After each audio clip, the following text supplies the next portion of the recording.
He thought he could humiliate her in front of his wealthiest clients. But within an hour, the boutique he ruled so proudly would no longer feel like his at all. Before we continue, where are you watching from? Drop your city or state in the comments below. And if you believe in dignity and quiet strength, make sure you're subscribed. Stories like this remind us who really holds the power. Now, back to Eleanor Hayes. The late afternoon sun filtered through the tall glass windows of Langford and Company, casting a golden glow over marble floors polished so perfectly they reflected the crystal chandeliers above. The boutique sat on one of the most expensive blocks in Manhattan, where designer handbags rested beneath soft spotlights and dresses worth more than most Americans' monthly mortgage payments hung like museum pieces. Eleanor Hayes stepped inside wearing a simple linen dress the color of sand and a pair of low brown flats. Her hair was pulled back neatly, and she carried a modest leather tote that had clearly seen years of practical use. She didn't rush. She didn't gawk. She simply looked around with calm, observant eyes. Behind the central display, Chloe Bennett noticed her immediately. Chloe prided herself on identifying serious buyers within seconds. Tailored suits, diamond watches, the confident stride of generational wealth. Those were her cues. Eleanor did not fit the profile. Chloe's smile never reached her eyes as she approached. "Can I help you?" she asked, her tone polished but cool. Eleanor returned the smile, warm and steady. "Yes, I was hoping to see the silk evening dress in the window. The navy one." Chloe glanced toward the display, then back at Eleanor's shoes, then her tote, then the absence of visible designer labels. "That piece starts at $25,000, she said lightly, as if offering helpful information. A nearby customer paused, pretending not to listen. Eleanor nodded. "I understand." She stepped closer to the mannequin, studying the stitching. Chloe shifted her body slightly, blocking the path. "We typically reserve fittings for scheduled clients," she added. "It's by appointment." The air changed. Not loud, not dramatic, just a subtle tightening. Eleanor's gaze remained steady. "I'm prepared to purchase today," she replied. Chloe gave a soft, almost sympathetic laugh. "Of course, but these collections are curated for a certain clientele." The words hung between them, carefully chosen, deliberately sharp. Across the room, a man in a tailored gray suit glanced over, curious. The marble floors echoed faintly as another associate leaned in to whisper something to Chloe. Eleanor could feel the weight of observation, the quiet assessment of strangers who believed price tags determined worth. For a brief moment, her reflection in the glass showed a woman standing alone in a room that assumed she did not belong. But Eleanor Hayes had built her life in rooms that underestimated her. She had learned long ago that real power never needed to announce itself. Chloe straightened, her voice firmer now. "If you'd like, I can direct you to a department store a few blocks south. They carry more accessible options." The word accessible landed like a verdict. Eleanor inhaled slowly, her posture unchanged. Somewhere outside, traffic moved along Fifth Avenue, unaware that inside this boutique, a lesson in character was quietly unfolding. And Chloe Bennett, so certain she had just protected the store's prestige, had no idea that in less than 60 minutes, the sound of a black SUV pulling to the curb would rewrite everything she thought she knew about belonging. Chloe's smile thinned as Eleanor remained standing in front of the display instead of retreating toward the door. Around them, the boutique resumed its careful rhythm, soft instrumental music drifting from hidden speakers, the faint scent of expensive perfume lingering in the air. Two women near the handbag section pretended to compare leather finishes while clearly listening. Chloe folded her hands neatly in front of her.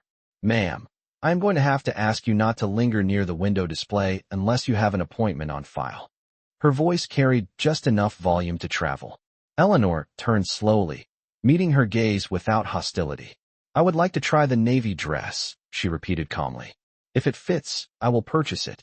Chloe tilted her head, the gesture almost theatrical. "As I mentioned, fittings for that collection are reserved for established clients. We protect our brand experience very carefully."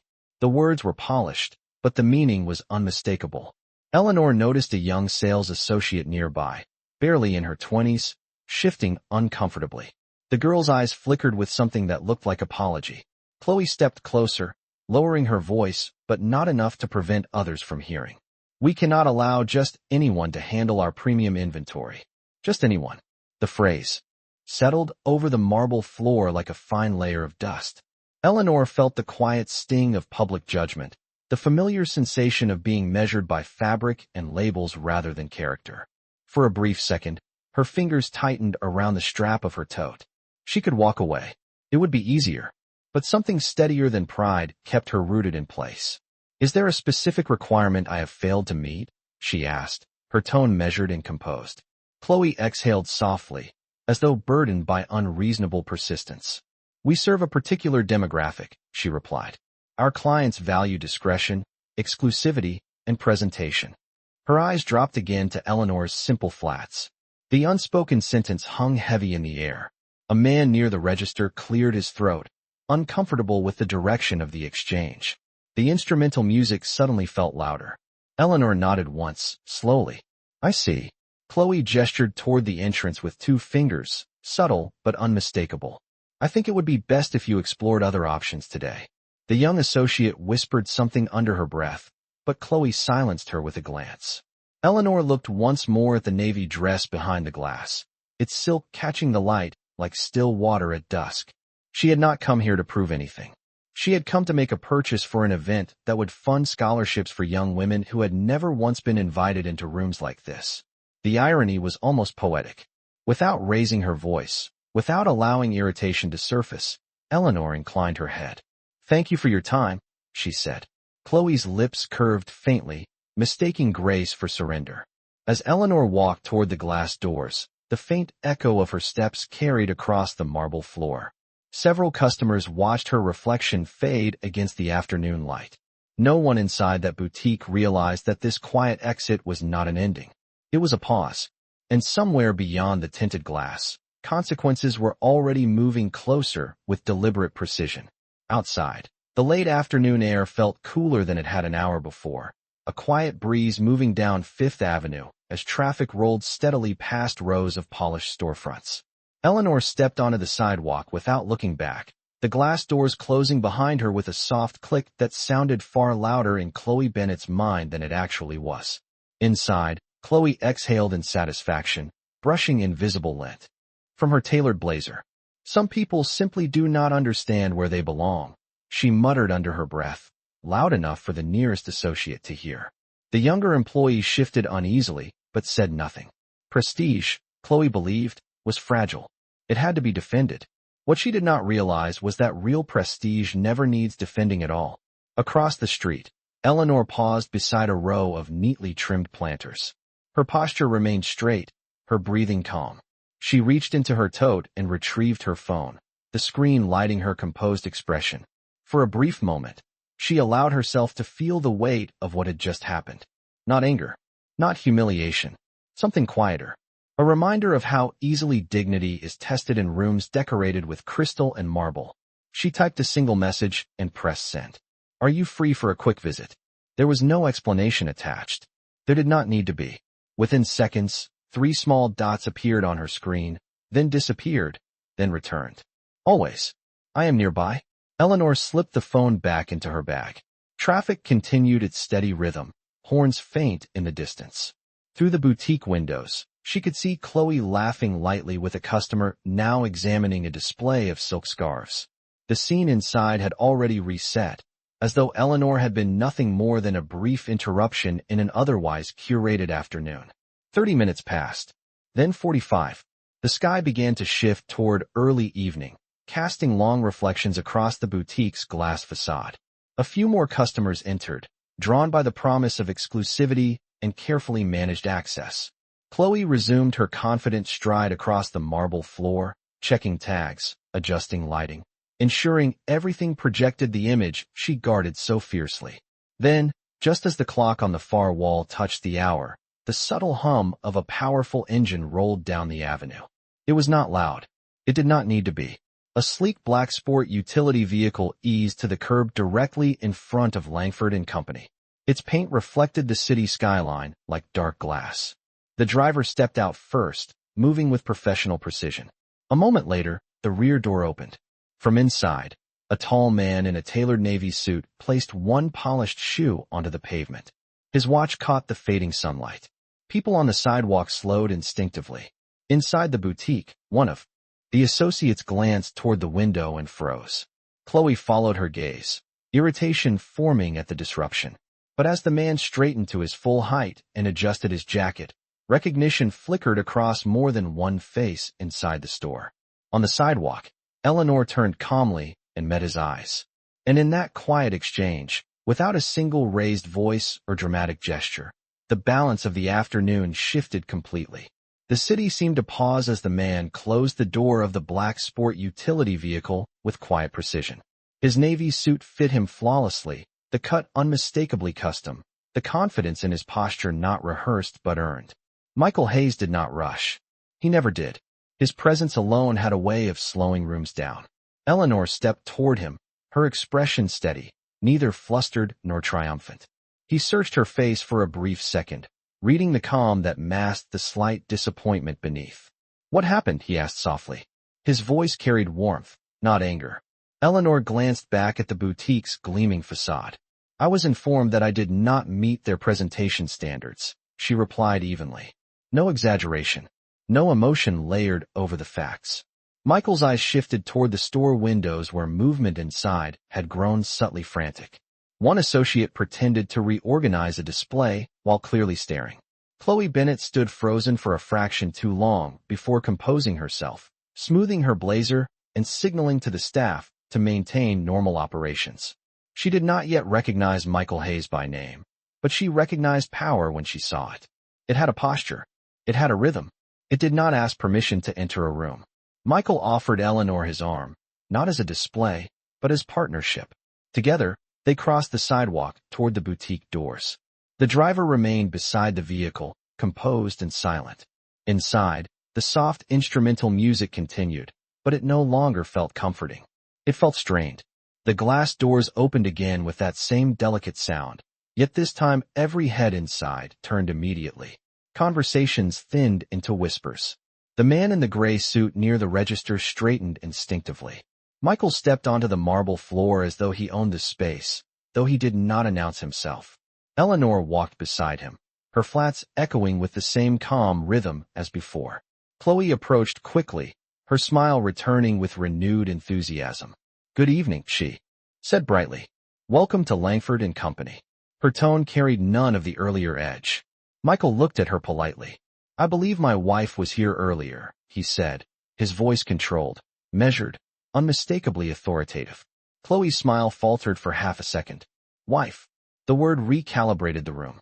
Eleanor did not speak. She simply stood beside him, allowing the truth to unfold at its own pace. "There must have been some misunderstanding," Chloe replied quickly. "We pride ourselves on exceptional service." Michael's gaze drifted briefly across the displays, then returned to her. "Exceptional service is precisely what we expect," he said. Around them, the boutique had fallen into complete silence. Even the music seemed distant now. Outside, evening light reflected against the glass, casting long shadows across the polished floor.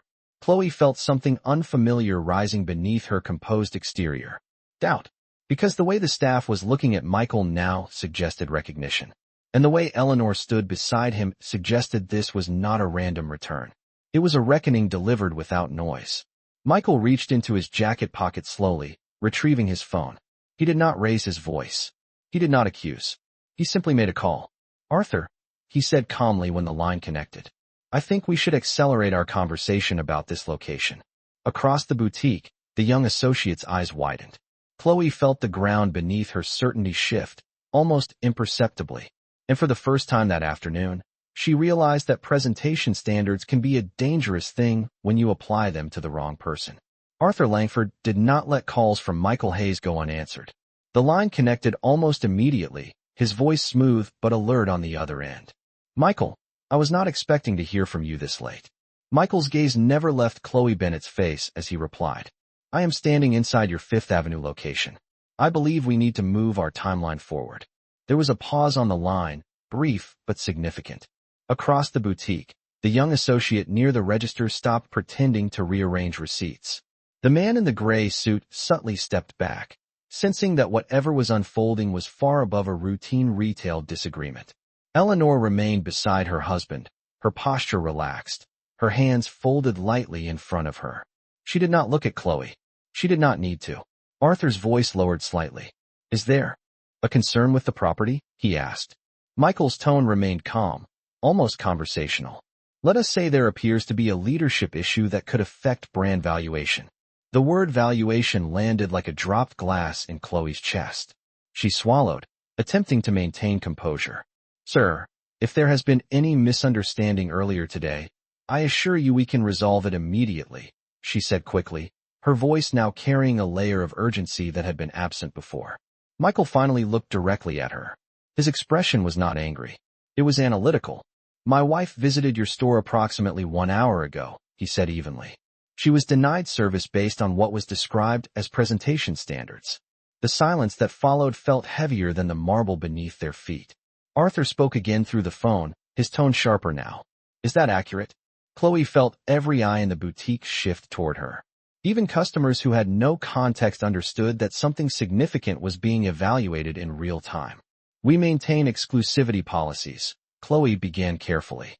"Our clientele expects a certain—" Michael raised his hand slightly, not to interrupt aggressively, but to stop unnecessary elaboration. "Exclusivity is not the same as exclusion," he said. The room went completely still. Arthur exhaled slowly on the other end. "Michael, as you know, our board has been reviewing acquisition offers for this flagship location. If there are operational concerns, I need to be aware of them." Chloe's confidence began to fracture at the edges. Acquisition. The word echoed in her mind. She looked at Eleanor differently now, not as a customer, but as a variable she had failed to assess correctly. Eleanor finally spoke, her voice soft but clear. "I only asked to see a dress." There was no accusation in her tone. That made it worse. Michael returned the phone to his ear. "Arthur, I suggest you come down personally. I would prefer that you hear the details firsthand." Outside, the black sport utility vehicle reflected the city lights as twilight settled over the avenue. Inside, the boutique no longer felt like a controlled environment. It felt like a boardroom without a table. Chloe's carefully curated authority dissolved into something fragile and uncertain. And in that fragile silence, the truth became unmistakable. The standards she had enforced so confidently were now being measured against her own judgment. And the outcome would not be determined by price tags. The silence inside the boutique stretched thin as crystal under tension. Chloe Bennett stood perfectly still, her polished composure now reduced to careful breathing and measured eye contact. Around her, the staff waited without pretending to work anymore. Customers who had entered for an afternoon of curated luxury now found themselves witnesses to something far more revealing. Michael lowered his phone slowly after ending the call. "Arthur is on his way," he said calmly. No threat, no raised voice, just information delivered with certainty. Eleanor shifted her gaze toward the navy silk dress still displayed beneath soft lighting. The same dress she had been denied the opportunity to touch. The irony lingered quietly in the air. Chloe attempted to regain footing. "Sir, we value all guests," she began, her tone recalibrated to careful diplomacy. "If there was any miscommunication earlier, I take full responsibility and would be happy to personally assist your wife now." The words sounded correct. The timing did not. Michael regarded her for a long moment, his expression thoughtful rather than hostile. "Responsibility is meaningful when it exists before consequences," he replied evenly. The statement landed softly but with unmistakable weight. A few feet away, the young associate who had earlier looked uncomfortable now lowered her eyes, understanding that the shift in power had nothing to do with money alone. It had to do with judgment. Outside, city traffic flowed as usual, unaware that within these glass walls, a leadership evaluation was unfolding in real time. 10 minutes later, a second vehicle pulled to the curb. This one understated but equally deliberate. Arthur Langford entered the boutique without hesitation, his tailored coat still draped over one arm from the cool evening air. He surveyed the room quickly, assessing faces, posture, silence. When his eyes met Michael's, there was immediate recognition and professional respect. "Michael," Arthur said, extending his hand. "Eleanor." His tone carried no confusion. He had already connected the pieces. Chloe felt the temperature of the room change yet again. Arthur turned toward her. I understand there was an issue earlier today. It was not phrased as a question. Chloe straightened. We were maintaining exclusivity standards, she said carefully. Arthur's expression did not soften. Exclusivity should elevate the brand, not diminish it. He paused, letting the words settle across the marble floor. Our flagship location is currently under review for acquisition. Leadership decisions at this level directly impact valuation. The word valuation returned like an echo from earlier, but this time it sounded final. Eleanor stepped slightly forward, her voice steady. I came to purchase a dress for a scholarship gala, she said simply. I was told I did not fit the environment. There was no anger in her tone, only clarity. Arthur looked at Chloe, then at the staff who had witnessed the entire exchange. Effective immediately, he said quietly, we will be conducting a full operational review of this location. Leadership included. The room did not gasp. It did not need to. Chloe's shoulders lowered by a fraction, the smallest visible sign that authority had shifted permanently. Michael offered his arm once more to Eleanor, not in triumph, but in unity. The navy dress still shimmered beneath its spotlight, untouched, yet symbolic. In the stillness that followed, one truth stood taller than chandeliers or marble floors. Prestige without respect is fragile, and character, once tested, reveals exactly who belongs. The boutique did not erupt into chaos. It did not need to. The silence that followed Arthur Langford's announcement carried far more weight than raised voices ever could. Staff members stood straighter, as though posture alone might distance them from what had just occurred. Customers who had lingered out of curiosity now pretended to examine silk scarves and leather handbags, though every ear remained tuned to the center of the room where dignity had quietly redrawn the hierarchy. Chloe Bennet felt the shift most acutely. The authority she had worn like a tailored blazer all afternoon now felt heavy and ill-fitting. She opened her mouth as if to speak, then closed it again. There was nothing left to defend. Arthur turned his attention back to Eleanor. Ms. Hayes, he said respectfully, I would like to personally apologize for your experience. That is not the standard we intend to uphold. His tone was formal, but sincere. Eleanor met his gaze without resentment. Standards are only meaningful when they apply to everyone, she replied gently. The young associate near the register glanced up, eyes wide, absorbing every word as if it were a lesson more valuable than anything displayed in the glass cases. Michael remained composed, his presence steady rather than imposing. Arthur, our interest in this location has always been about more than revenue, he said. Brand equity is built on trust. And trust is built on how people are treated when no one important appears to be watching. The words settled over the marble floor like a verdict already signed. Arthur nodded slowly. Understood. He turned to Chloe, his expression firm but controlled. Until further notice, you will step away from management responsibilities. Human resources will contact you tomorrow. There was no humiliation in his voice, just consequence delivered with precision. Chloe inhaled sharply, then exhaled, her shoulders lowering as the reality fully arrived. The room did not cheer. It did not whisper. It simply watched. Eleanor stepped toward the navy silk dress once more. May I see it now? She asked calmly. Arthur gestured immediately to the young associate. Please assist Ms. Hayes. The girl approached with careful hands, unlocking the display case with visible respect. She lifted the dress gently, presenting it without commentary about price or exclusivity. Eleanor ran her fingers lightly across the fabric, appreciating the craftsmanship. Not the cost, not the label, the workmanship. It will be perfect for the Scholarship Gala, she said softly. Michael looked at her with quiet admiration, not because of the dress, but because of how she had handled the afternoon. No raised voice, no revenge, only clarity. As the transaction was completed without resistance or assumption, the boutique felt different. Lighter, honest. Outside, the city continued its rhythm, unaware that inside those glass walls, a recalibration had taken place. Eleanor accepted the carefully wrapped garment bag and turned toward the exit once more, this time without obstruction. The marble floors echoed beneath her steps, but the sound carried no tension now, only resolution. And as the doors opened to the evening air, one truth lingered behind them like a final reflection in crystal glass. Respect is not granted by price tags. It is revealed by character. The glass doors closed softly behind Eleanor and Michael, sealing the boutique's marble stillness back inside its carefully lit walls. Outside, Fifth Avenue moved with its usual evening energy, taxis gliding past, pedestrians weaving through one another beneath the glow of storefront lights. The black sport utility vehicle waited at the curb, engine humming quietly like a restrained heartbeat.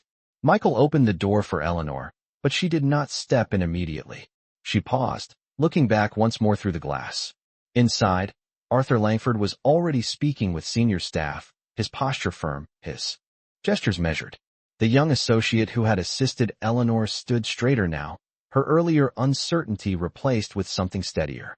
Chloe Bennett remained near the far display, no longer at the center of the room she once commanded. Authority had shifted without spectacle, without raised voices, without humiliation. Only clarity. Eleanor finally entered the vehicle, the garment bag resting carefully beside her. As the door closed, the city sounds softened into a muted backdrop. Michael joined her a moment later. For a few seconds, neither of them spoke. They did not need to. The outcome had never been about a dress. It had been about a principle. Michael glanced at her gently. "You handled that exactly the way you always do," he said. Eleanor offered a small smile. There was no need to do anything more. She looked down at her hands, remembering the brief sting of being told she did not fit the environment. It no longer felt sharp. It felt instructive. "People reveal themselves when they believe there is no consequence," she added quietly. The driver eased the vehicle into traffic, merging seamlessly into the steady stream of headlights. Behind them, the boutique's illuminated sign gleamed against the darkening sky, unchanged in appearance but altered in reputation. Arthur remained inside, overseeing the immediate review he had announced. Phone calls were already being made. Policies were being examined. The brand would survive, but it would not forget this evening. Inside the moving vehicle, Eleanor rested her head lightly against the seat, watching the city pass by. In a few days, she would stand at a podium at the Scholarship Gala, wearing the navy silk dress beneath soft lights of a different kind. She would speak about opportunity, about access, about opening doors rather than guarding them. No one in that ballroom would know about the marble floors or the phrase presentation standards. They would only see a woman who carried herself with quiet strength. Michael reached for her hand briefly, not as a gesture of victory, but of partnership. "Some lessons are expensive," he said thoughtfully. Eleanor shook her head slightly. "Only if you refuse to learn them." The sport utility vehicle continued down the avenue, disappearing into the rhythm of the city. And back on that polished marble floor, beneath crystal chandeliers and carefully arranged silk, one undeniable truth lingered long after the doors had closed. The true measure of belonging is not how loudly you guard a space, but how gracefully you treat the person standing before you. 3 nights later, beneath a ceiling of soft golden lights in a Manhattan ballroom overlooking the Hudson River, Eleanor Hayes stepped onto the stage wearing the navy silk dress that had once been kept behind glass. The fabric moved with quiet elegance as she approached the podium, not flashy, not loud, simply refined. Rows of round tables filled the room, each set with polished silverware and white floral arrangements. Executives, educators, philanthropists, and young scholarship recipients sat shoulder to shoulder, their conversations fading into respectful silence as Eleanor adjusted the microphone. Michael watched from the front table, his expression calm and proud, not because of wealth, but because of the strength she carried so effortlessly. Eleanor looked out across the audience, her gaze steady and warm. "Tonight," she began, her voice clear but gentle, "we celebrate opportunity. Not the kind that is reserved, but the kind that is extended." The room grew still. Several young women in the front row leaned forward, their eyes reflecting something far more valuable than chandeliers. "Hope," Eleanor continued, speaking about doors that open and the responsibility that comes with holding the keys. She did not mention marble floors or glass display cases. She did not recount how she had once been told she did not meet an environment standards. Instead, she spoke about standards that measure character rather than clothing. She spoke about leadership that lifts rather than excludes. In the back of the ballroom, a representative from Langford and Company sat quietly among the guests, having requested to attend after Arthur personally reached out to sponsor a scholarship in Eleanor's foundation's name. The company had released a statement that morning announcing structural changes, a renewed commitment to inclusive service, and a leadership transition at its flagship location. The marble floors still shone. The chandeliers still sparkled. But the culture inside those walls had shifted. Eleanor finished her speech to steady applause that built into something deeper, something earned. She stepped away from the podium not as a woman who had proven a point, but as one who had simply lived her values. After the program, a young scholarship recipient approached her, eyes bright with gratitude. "You make it look easy," the girl said softly. Eleanor smiled. "It is not about making it look easy," she replied. "It is about standing steady when it is not." Across the room, Michael caught her eye, and in that quiet exchange, there was no triumph, no revenge, no spectacle, only alignment. Outside, the city skyline shimmered against the dark water, each building illuminated from within. Back on Fifth Avenue, shoppers moved in and out of storefronts without knowing that one evening had redefined a standard. And somewhere between crystal chandeliers and scholarship stages, a lesson had settled into place with quiet permanence. Wealth can purchase luxury. It cannot purchase dignity. That is earned in the moments when no one believes you belong. And that night, the world remembered exactly what belonging truly means.